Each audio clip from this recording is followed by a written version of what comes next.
3 কোটি টাকা মূল্যের 4 গাড়ি আত্মসাতের ঘটনায় 5 প্রতারককে আটক করেছে তেজগাঁও শিল্পাঞ্চল থানা পুলিশ। মঙ্গলবার রাতে ঢাকা, গাজীপুর ও নারায়ণগঞ্জে ধারাবাহিক অভিযানে তাদের আটক করা হয়। এবি ড্রাইভ লিমিটেডের ব্যবস্থাপনা পরিচালক জারাক আহমেদ, চেয়ারম্যান মোহাম্মদ জামির হোসেন সহ আত্মসাতের ঘটনায় আটক করা হয় আবুল কালাম ইফতিয়ার, মোহাম্মদ সজল আহমেদ এবং আব্দুর রহমান রুবেলকে।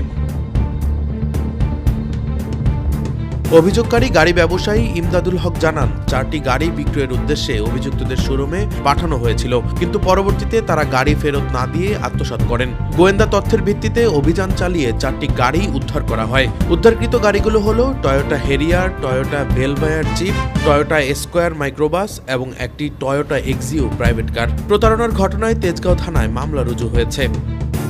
প্রাথমিক জিজ্ঞাসাবাদে আটককৃতরা প্রতারণার বিষয়টি স্বীকার করেছে। তাদের বিরুদ্ধে পরবর্তী আইনানুগ